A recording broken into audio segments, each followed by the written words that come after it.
नमस्कार। आज मैं आप लोगों को शनिवार व्रत कथा सुनाऊंगी, यानी शनि देव की कथा सुनाऊंगी। कथा सुनने के बाद आप हमारी इस वीडियो को लाइक करें, अपने प्रियजनों में शेयर करें और उन्हें इस कथा के बारे में बताएं, इनकी महिमा के बारे में बताएं, शनि महाराज की गाथा के बारे में बताएं। ये बहुत ही ज़रूरी होता है शनि देव के बारे में जानने के लिए। इस कथा को आप सुने और अगर चैनल पे नए हैं तो हमारे इस चैनल को सब्सक्राइब करें। कथा इस प्रकार से है।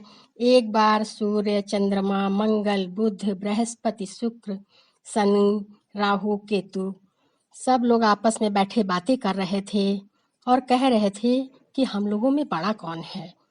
धीरे धीरे बात बहस में बदल गई और उसके बाद विवाद शुरू हो गया, झगड़ा शुरू हो गया।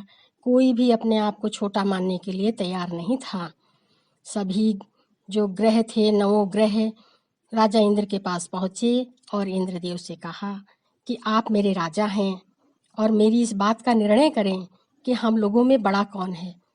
अब तो यह सुनकर इंद्रदेव भी परेशान हो गए, चिंता में पड़ गए कि मैं जिसे बड़ा कहूँगा वो तो खुश हो जाएगा और जिसे छोटा कहूँगा वो नाराज हो जाएगा। तो इंद्रदेव ने कहा, अरे भाई, मुझ में इतना सामर्थ्य कहाँ कि मैं किसी को बड़ा और किसी को छोटा बता सकूं। पृथ्वी लोक पे एक बहुत ही प्रतापी राजा विक्रमादित्य हैं, जो न्याय प्रिय हैं, दूसरे के कष्टों का निवारण करने वाले हैं। आप लोग अपना यह प्रश्न उनके पास रखें। तो सभी जो 9 देवता थे पृथ्वी लोक पे आ गए, भूलोक पे आ गए और राजा विक्रमादित्य के दरबार में उपस्थित हुए और अपना प्रश्न रखा। जब राजा ने ये बात सुनी तो वो भी बहुत हैरान हो गए, परेशान हो गए, चिंता में आ गए कि अब वो क्या करें। वो सोचने लगे कि जिसको बड़ा कहूँगा वो तो खुश हो जाएगा और जिसको छोटा कहूँगा वो नाराज हो जाएगा।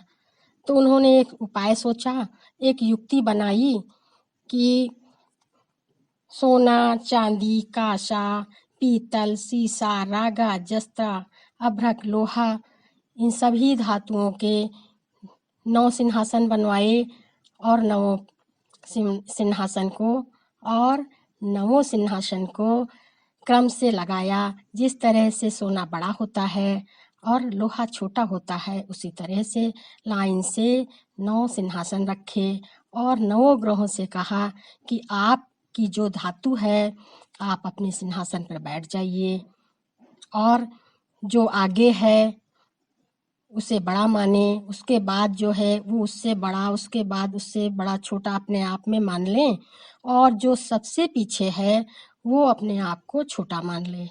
सबसे पीछे लोहा बिछा हुआ था। शनि देव का जो आसन है, शनि देव ने जब देखा कि लोहा तो सबसे पीछे है तो वो नाराज हो गए और क्रोधित होकर बोले, हे राजन, तुमने मुझे सबसे छोटा बताया है, तुम्हें मेरे पराक्रम के बारे में कुछ नहीं पता। सूर्य एक राशि पर 1 महीना, चंद्रमा एक राशि पर 2.25 महीना 2 दिन, मंगल एक राशि पर 1.5 महीना, बुध एक राशि पर 1 महीना, बृहस्पति एक राशि पर 13 महीना, शुक्र एक राशि पर 1 महीना और मैं शनि एक राशि पर 2.5 साल से लेकर के 7.5 साल तक रहता हूँ। 2.5 साल की अवधि को ढैया और 7.5 वर्ष की अवधि को 7.5 कहा जाता है। मैं अपनी दशा पे मैंने बड़े बड़े देवताओं को भीषण से भीषण दुख दिया है, बड़े से बड़ा कष्ट दिया है। रामचंद्र जी पर जब 7.5 की दशा लगी तो रामचंद्र जी को वनवास हो गया और जब राजा रावण पर 7.5 की दशा लगी तो राजा रावण का सर्वनाश श्री रामचंद्र जी ने कर दिया। अब राजन तुम सावधान रहना। इतना सुनकर राजा विक्रमादित्य ने कहा कि जो भाग्य में लिखा होगा वही होगा, उससे ज्यादा कुछ नहीं होगा। यह सुनकर सभी देवता तो बहुत प्रसन्न हुए और वहां से खुशी खुशी चले गए, मगर शनि देव बहुत ही नाराज, बड़े ही क्रोधित और कुपित होकर वहां से सिधारे। कुछ समय बाद राजा पर 7.5 की दशा लगी। जब 7.5 की दशा लगी तो शनिदेव एक व्यापारी का वेश रख के उनके राज्य में आए और घोड़े के व्यापारी बन करके आए थे। तो जब अश्वपाल ने देखा तो उसने तुरंत राजा को बताया कि राजा साहब, एक व्यापारी बड़ी ही अच्छी नस्ल के घोड़े लेकर के आया है, बड़े ही उचित दाम में दे रहा है। तो राजा ने कहा ले लो, और राजा ने भी एक घोड़ा अपने लिए पसंद किया। जैसे ही उस घोड़े पे वो बैठे, वो घोड़ा उनको लेकर बड़ी जोर से भागा और भागते भागते एक जंगल में पहुंच गया। बड़ा भयानक गिरावान जंगल था। वहीं पर राजा को छोड़ दिया और स्वयं अंतर्ध्यान हो गया। अब तो राजा भूख प्यास से व्याकुल शहर की तरफ का रास्ता ढूंढ रहे थे। तभी उन्हें एक ग्वाला मिला और उसने उन्हें जल पिलाया। जल पिलाया तो राजा प्रसन्न हो गए और उन्होंने अपनी उंगली की अंगूठी निकालकर उस ग्वाले को दे दी। और उसके बाद फिर शहर का रास्ता ढूंढने लगे। ढूंढते ढूंढते वो एक शहर में पहुंच गए। वहां पहुंचकर वो एक सेठ की दुकान पर बैठ गए जाकर के। उनका वेश भी राजसी जैसा नहीं था, एक साधारण व्यक्ति जैसे हो गए थे और वहीं जाकर के बैठ गए। तो सेठ ने देखा और सोचा बड़ा ही मलिन व्यक्ति है, चलो इसे पानी पिला दें। तो सेठ ने उन्हें पानी पिला दिया। राजा ने पानी पिया और वहीं बैठे रह गए। वहीं बैठे रह गए। उस दिन उस सेठ की दुकान पे बड़ी आमदनी हुई, बड़ी बिक्री हुई और बहुत ज़्यादा मुनाफा हुआ। तो सेठ बहुत प्रसन्न हो गया। सोचने लगा देखने में तो साधारण सा दिखता है, मगर है बड़ा भाग्यवान। तो उसने पूछा कि कौन हो तुम, कहाँ से आए हो? तो राजा विक्रमादित्य ने अपना नाम बदल करके बीका बता दिया और कहने लगे कि मैं उज्जैन का रहने वाला हूँ।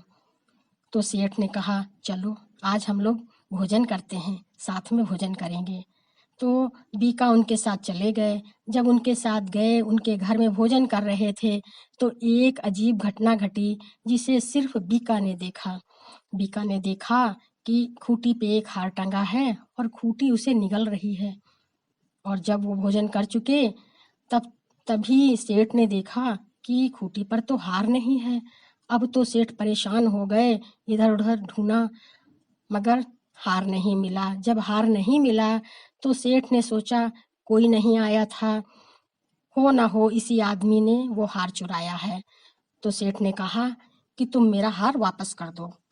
तो जो राजा थे, बीका बने हुए थे, तो बीका ने कहा कि मैंने हार नहीं लिया है, हार तो खूंटी निगल गई, मैंने देखा। तो उस सेठ ने कहा अच्छा, झूठ बोल रहे हो, तुम्हें लज्जा नहीं आती? और हार को खूंटी निगल गई है, कहीं ऐसा भी होता है? तो बीका चुप हो गए।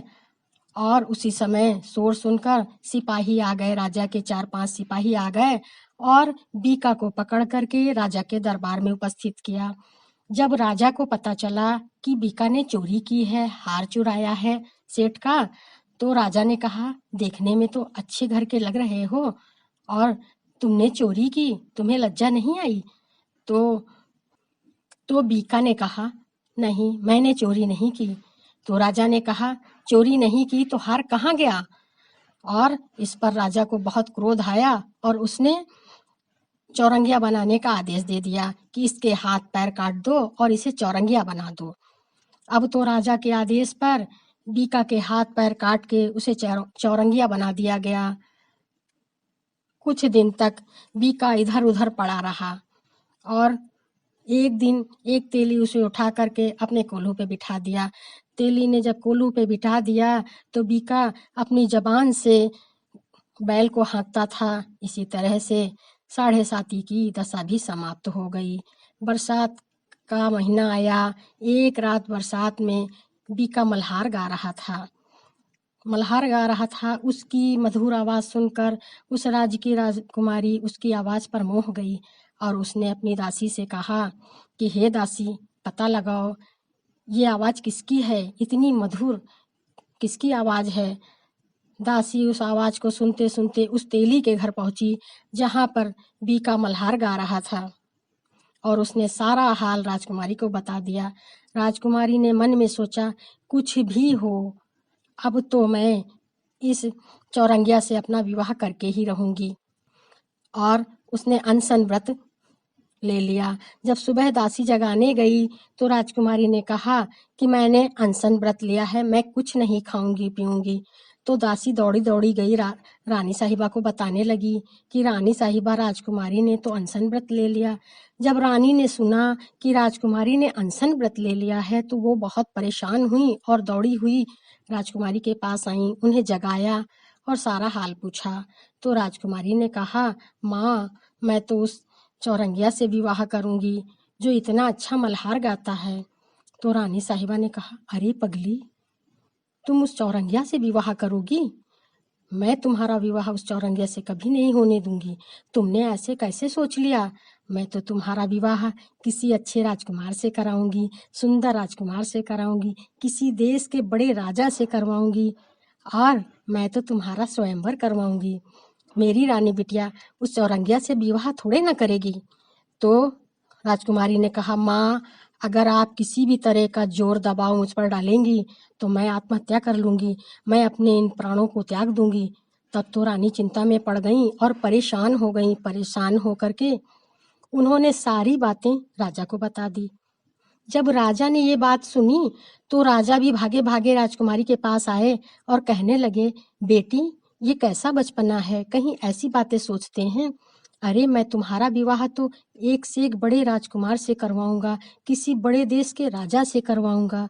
मैं तो तुम्हारा स्वयंवर आज ही मैं देशांतर से बड़े बड़े राजकुमारों को बुलवाता हूँ और मैं तुम्हारा विवाह करवाऊंगा। तो राजकुमारी ने कहा, पिताजी, अगर आप हमारे ऊपर जोर दबाव डालेंगे तो मैं अपने प्राणों को त्याग दूंगी। तब तो राजा बहुत ही चिंतित हुए, बहुत गुस्साए और झुल्लाते हुए बोले कि जाओ, तुम्हें चौरंगिया से विवाह करना है, कर लो। अगर तुम्हारे भाग्य में चौरंगिया लिखा है तो भाग्य का लिखा तो कोई नहीं टाल सकता, मैं भी नहीं टाल सकता, कर लो अपने मन की।